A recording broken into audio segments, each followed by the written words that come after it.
Brothers, we gotta freaking talk, baby. Unfortunately, it's come to this, okay? So let me go on and spark up this little chimney sweeper. Look at that.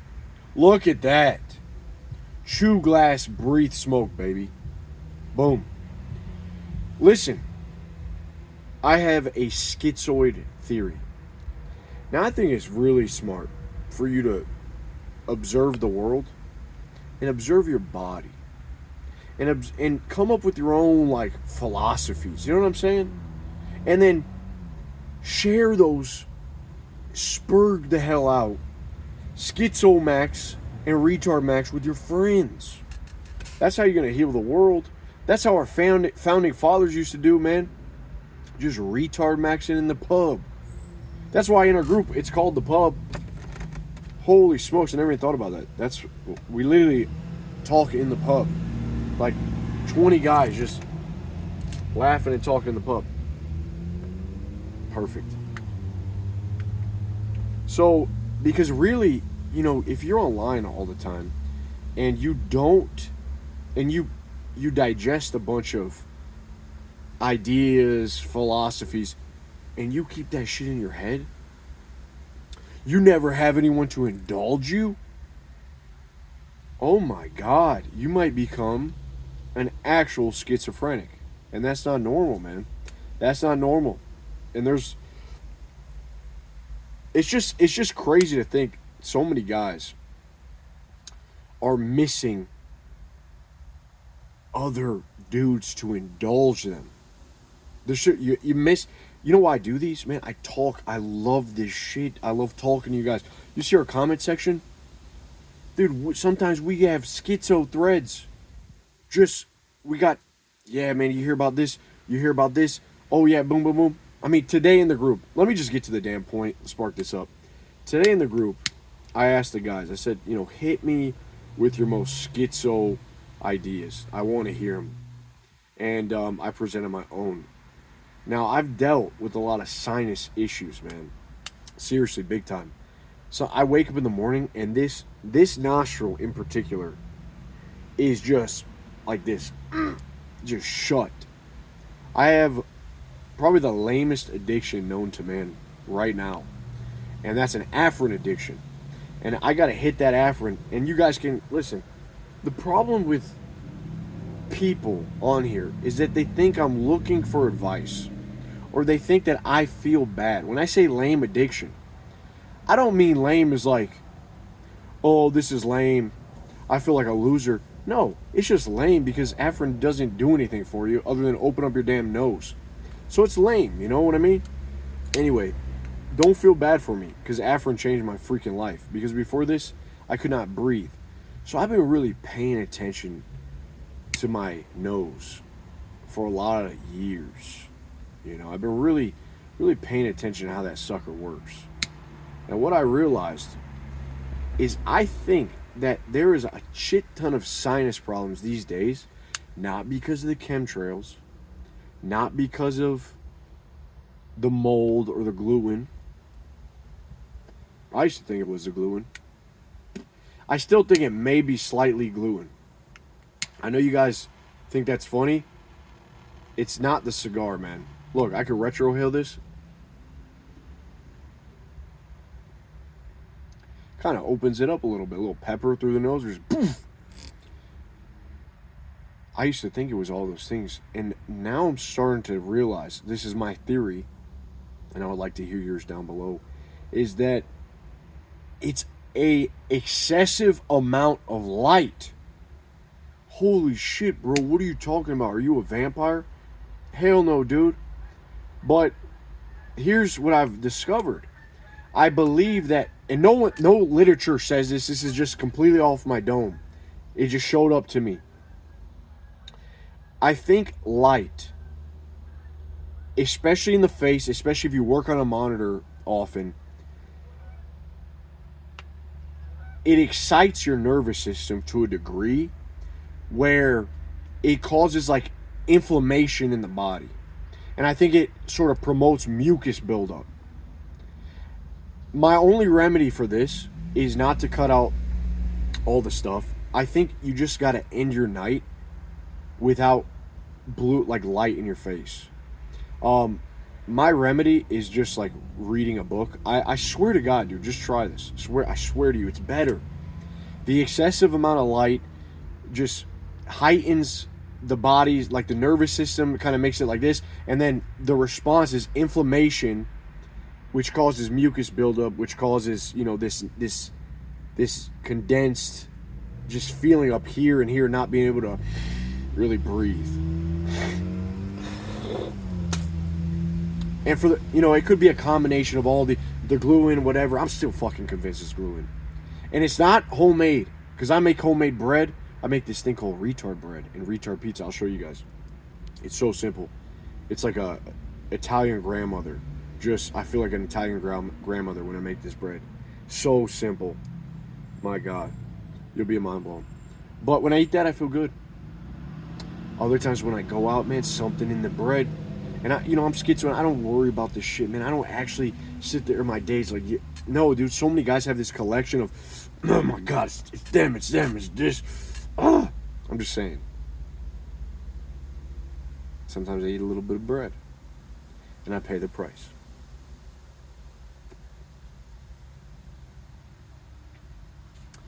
Now here's the thing, if you want to go even deeper.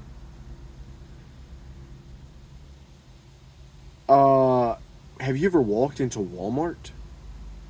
Dude, when I go into Walmart or Marshall's, TJ Maxx, listen, there's really no reason for me to go to Walmart. So I think when's the last time I went to Walmart? I was looking if they had like an ice cream maker because I wanted to be peaty as hell. I was like, I'm gonna make my own ice cream, and there's a Walmart, so I'm gonna be peaty as hell. But man, I walk in there, and my nose just starts running. I can feel this soul, this demon. There's a demon in Walmart, dude. There's a Walmart demon. All right, we're gonna call him Wally. Buddy, what's up, buddy? And your nose starts running, your eyes start itching. It's a terrible feeling. Now, why is that the case?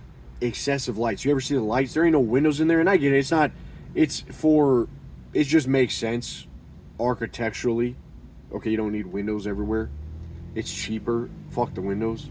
Just make a big box, right? But you go into a cathedral, you got this natural light pouring in. These high ceilings, the light just bounces, illuminate, feel holy. You don't get that in Walmart. So there's something there. You want to go even deeper? You want to go deeper? Dude, we're going to go real deep. And I'm talking hollow earth. That's how deep we are.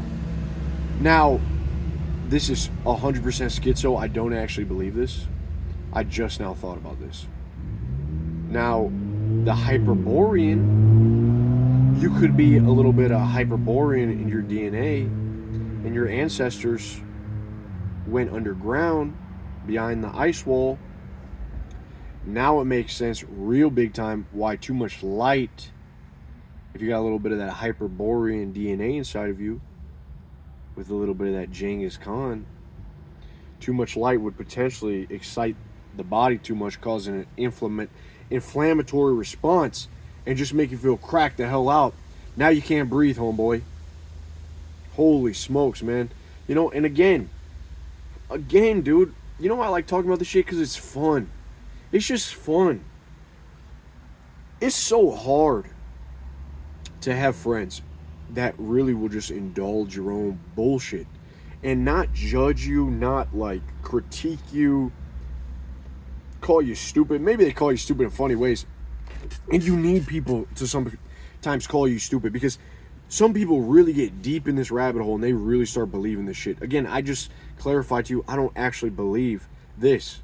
It's a theory. I don't spend my whole days on the internet typing this shit out. But I like talking about it. I like entertaining ideas, examining my body. See, what is this from?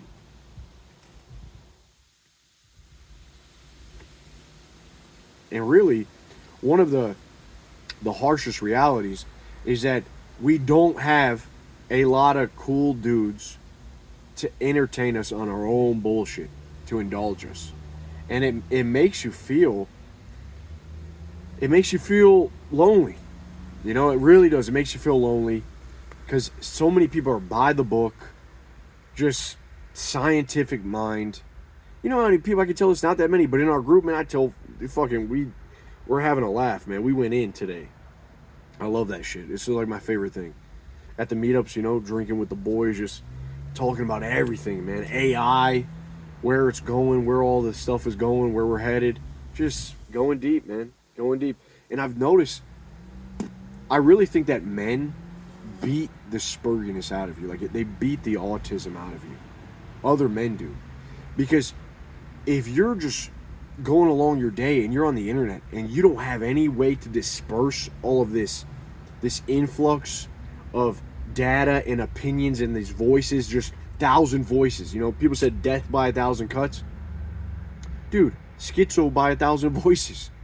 Seriously, and you got no one to talk with you and kind of like humor you and then give you shit back. So first off, a lot of guys lose their ability to banter. You know how many guys get butthurt as soon as they like have a little bit of banter or a little pushback? It's like they run and hide. Dude, that's natural for men. That's what makes us men. We banter. You ever seen military guys? Those guys are the best at it. Because they're in a trench eating bread, just smoking a cigarette. Like, they gotta use humor because it's so bleak. And now, as soon as someone gives you a little pushback, makes fun of you, like, oh my God, dude, let that is supposed to shape you up, make you solid, and ground you. That's really what it is. It grounds you. It tethers you to the earth, to reality. Because without that, you lose your ability to relate to other people. You get stuck in here, the mind, which makes you callous and rigid. It's not good, man. It ain't a good place to be. So, yeah, man, just someone to indulge you on your own shit. It's always been hard to find that. You know what I mean? Dude, I told you guys a long time ago, but there was a lot of times in my life I was very, very lonely. Especially when I was 20 years old. I lived in Akron, Ohio with some guys, my buddies, and they were going to the university. I was just living there because I needed a place to live. I didn't have a home. So I'm like, all right, I'll pay you some rent. But they left for like 2 weeks for Christmas break. And this was probably the most, if you look at it back, man, it's just sad. It's just sad. Like, there was no one there. It was snowing. I was in this little crack house. It looked like the house from Fight Club that they're living in, except I didn't have Tyler Durden. I just was there. I mean, the basement was literally the same thing. There was like mold. It was concrete, just shit growing on the walls. Someone had grew mushrooms before. There was spray paint all over. And my room was right next to there. I would sometimes go down there and just look in there, see if anything's going on. But they left, man. That shit was lonely. I was working night shift. I was coming back home. My favorite thing to do was go to Dave's Supermarket, and I would buy Miss Pierogies, and I would eat the whole box of frozen pierogies and just some whatever, you know, throw like kibasi, burger, whatever, man, ground beef, whatever.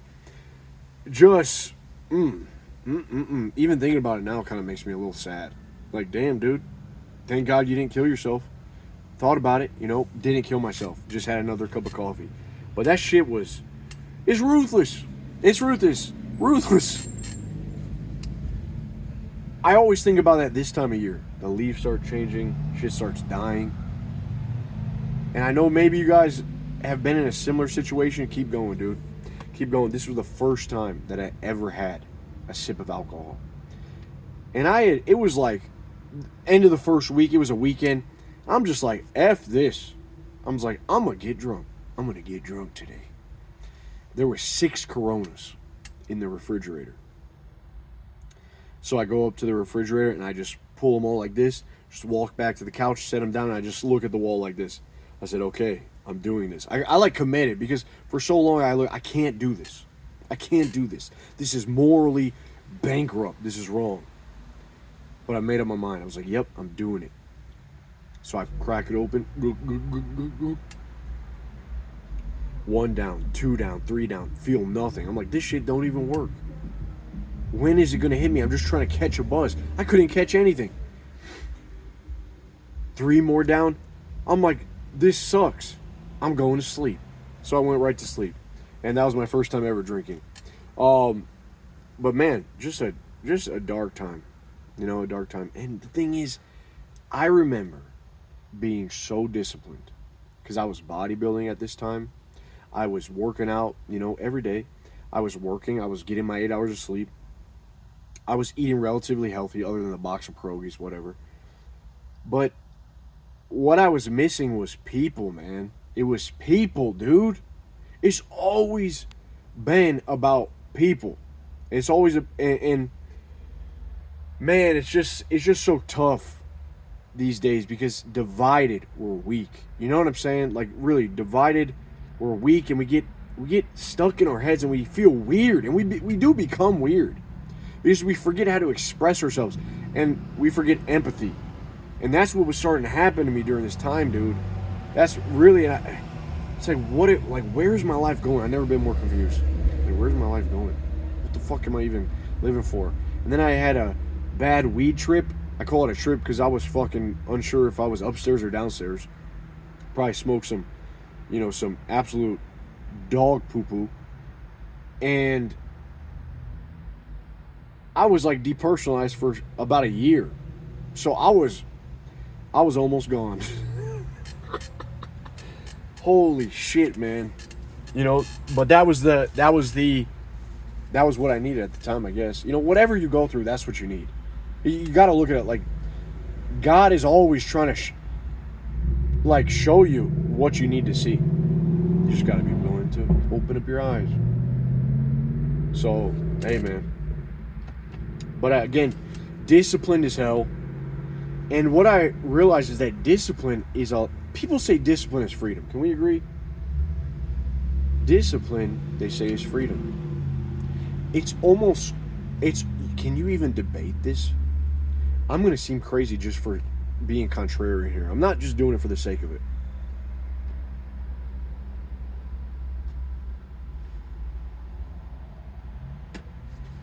People say discipline is freedom. But what I have seen that happens is that discipline becomes a prison. It becomes a cage. If you are someone that has the ability to control all your vices and just vanquish them from your life, you gotta be a little bit low test. That's just my opinion. And I don't want you to become a drug addict or start doing some real degen shit and ruin your life. That's not what I'm saying. Okay? First off, I know a lot of you guys watch Prawn, and people like to say, "Oh, dude, Prawn." You know, Prawn. It's always the people that are the most addicted to Prawn that always try to get you to stop watching Prawn. I get it. It's not good. Okay, I believe that. It's definitely corrupt. But people are like, "Oh, dude, can you believe it? We see more titties and naked, beautiful women than the richest kings of existence could in their entire life. We see more in a day than they could in their entire life." But no one wants to tell you that you also see more dicks than the gayest Duke ever saw in his life. So that's very sus. And you should probably stop watching it. That's all I'm saying. But this whole like discipline. Always be disciplined. Jocko Willink, David Goggins. Yeah! Dude. Ain't no freaking way. There just ain't no freaking way. You're telling me you can control what you desire? You know, sometimes it's fun to gamble on the World Series with your boys. Sometimes it's nice just to throw $10 down, share a bit of camaraderie, and have a good laugh with your friends, and then, okay, fuck it. Like, that's it. Win or lose, I don't give a damn. I just participated in this experience. Sometimes it's fun just to watch a game with your friends. Not even gamble, but just watch a plebeian sport with your friends or watch a UFC fight. It is. And now, for the sake of discipline, because you're so awoken and illuminated, you just rid off having a great time with your boys. Now where are your friends at? You're trying to be too disciplined, dude. You isolated yourself willingly, you know? It's discipline in your own life can look a lot like a prison. Think about prisoners. Those guys are the most disciplined motherfuckers. They have to be. They're made to be disciplined because they got a little bit too rowdy out in the real world. So now they get told when to wake up. Here's your meal. Come get your lunch.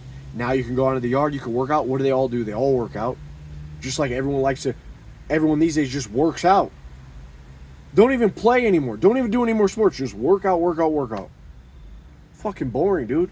You're in prison. You're doing the same thing as a prisoner, but you call yourself a free man. Make your bed. Clean your room. Tidy up all the time. 8 hours of sleep. Don't drink. Don't smoke. Don't do anything. Discipline is freedom. Dude, fuck that, man. Discipline is slavery. Discipline for the sake of discipline. Like, you'll know what you need to be disciplined in, man. You know what's the hardest thing to do is just sit your ass down and do the thing that actually gets you results.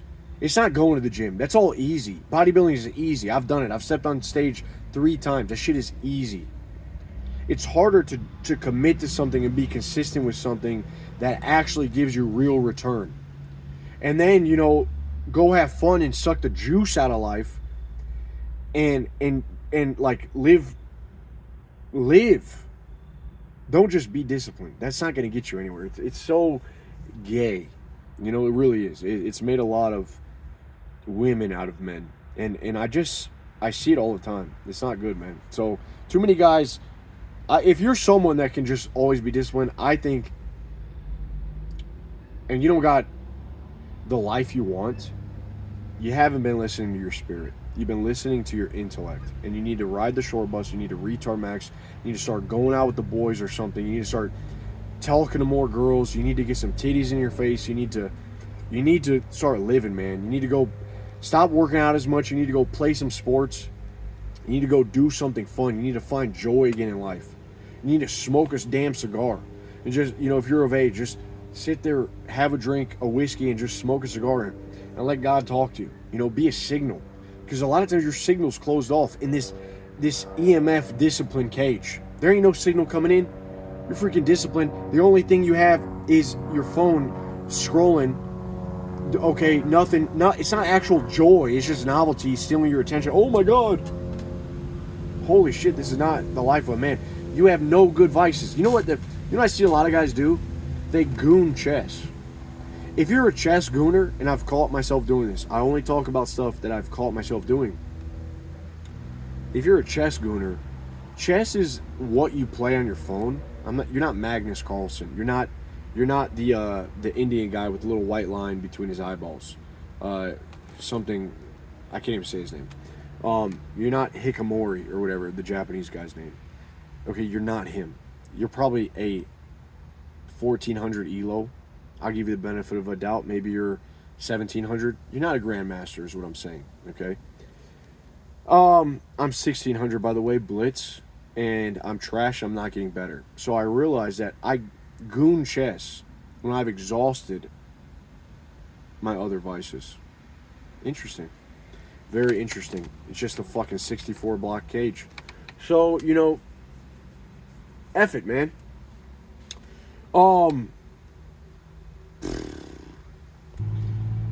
There really is, like,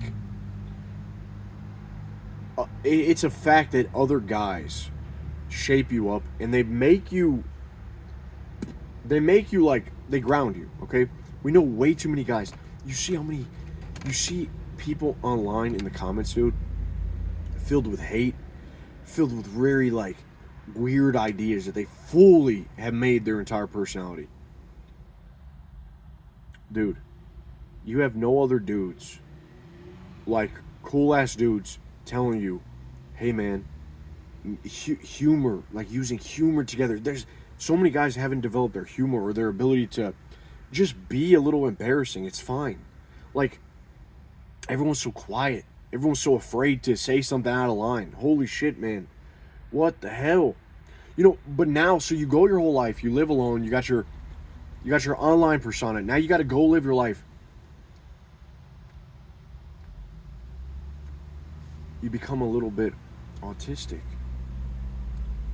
that spurginess takes over you.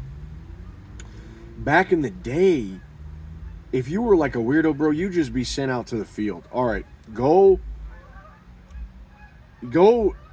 gather some wheat, okay? Like, be in the field, take care of the cows, do something. Now, that autistic guy that's supposed to be in the fields, now he's got Verizon. Now he's got internet access. Now he's got a phone. And he's calling your damn phone. And now you're supposed to answer? Fuck that, dude. Put that shit down. Dude, set your teeth on these fools, man. I'm telling you. If you don't get other guys in your life telling you, what the fuck are you dwelling on? You're really worried about this right now? You're really participating in this right now? Dude, get this schizo shit out of your head and laugh that shit off. Have good conversation and then carry on with your life. Don't become this gremlin, this scarab. Don't become that. Don't it weakens you. It divides you because then you make an enemy out of all the other people. So don't do it.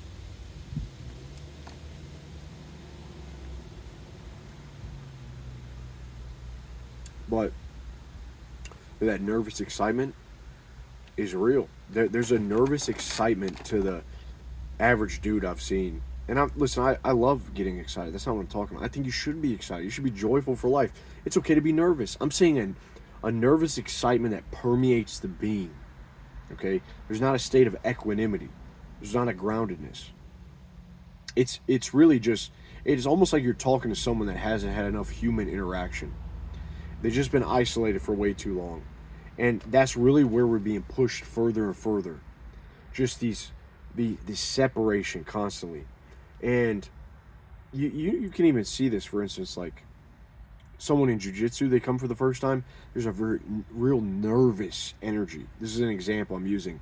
It's a nervous excitement. It's a sort of spazzy energy. Whenever the teacher's talking, instead of just kind of listening, they're like, when you go to roll, they're just like always, it's like real. That shit has to be beat out of you, dude. It's got to be choked out of you by other dudes. And it does. By the time you're a blue belt, that shit is like gone. Like, you're more relaxed. You see a black belt's face, dude?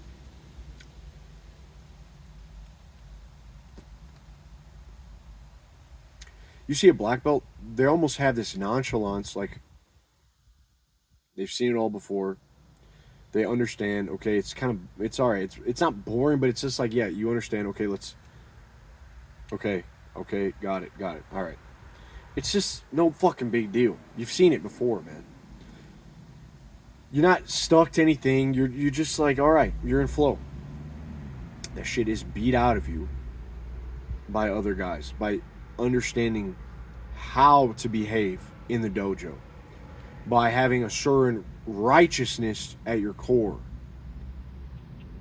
Spend too much time on the internet alone without other dudes, you pay the price.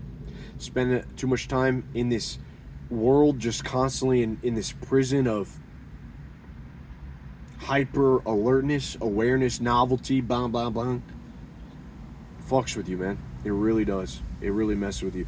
You know what's fun to do these days? I've been going to the library and getting DVDs. I watched Signs the other day. I never realized this because, the transition was just so gradual, but going back to watch a DVD for the first time in years was like an amazing experience.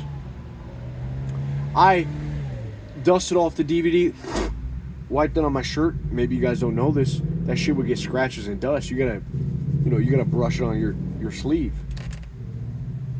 You put it in, you kind of rub your hands together. You're like, yep, you feel a sort of dopamine and anticipation. And you gotta lock in. I mean, you don't get a choice. Bro, once that movie's on, oh my God, it's on. It's like the stars come, the Warner Brothers or the 21st century. Dun, dun, dun. You're like, oh yeah. Oh my God, it's very nostalgic. Shit slows down. And if you miss something, man, like figuring out how to rewind is something in itself. It's not on the Netflix remote. I use the PS4 controller. I'm like trying to run. What I'm saying is it's a slower, methodical enjoyment. It's like smoking a cigar or a pipe. It's not a where's my Virginias? Where's my Virginia Slims? No, it's all right, we're going to smoke this together. We're going to participate in this. Holy shit, what a great time, man. Going to Blockbuster. Remember the days of going and picking a game. Now everyone has Steam Deck with 1,000 games just begging for your attention. Just begging. Please, pick me. Pick me. Dude, you used to go to Blockbuster. Oh, this looks interesting. Dad, can I get this? Yes, my boy, you can get this. Okay. So you only got a week. So you're enjoying the hell out of that game, dude. It was a different time. It was a time where there was more. It was more human. That's all. That's all. It was a. There's an enjoyment in the hiccups. There's an enjoyment in that loading screen, an anticipation. There's a joy that was removed when everything got smoothed out and perfect. You know, you need a bit of pushback. You need a little bit of jank. You need a bit of jank, man. The jank is what's human. The jank is what makes us. Seriously, we gotta have some jank. Some janky ass talks. We gotta be a bit janky ourselves. You can't be all polished and everything's perfect. You gotta enjoy the jank, man. Read a book, you know. Try to read a book, like 10 pages. See how you do. You probably have a better sleep for it. But that's all, dude. That's all, man. I just remember, like, too much discipline is not freedom. Be disciplined on what's important. If something's important to you, you're gonna do it anyway. So let's just stop trying to be these disciplined assholes. Embrace the jank, you know. And down below, I'd love to hear your prophecy, because I know a lot of you guys got some shit on your head, and you're not getting it out, but you got to get that shit out. Dump it, dump it, dump it. All right. And come talk with us in the group. I'd love to see you. But you know, retard max through, baby. Ride the tiger. I'll see you guys soon. Peace.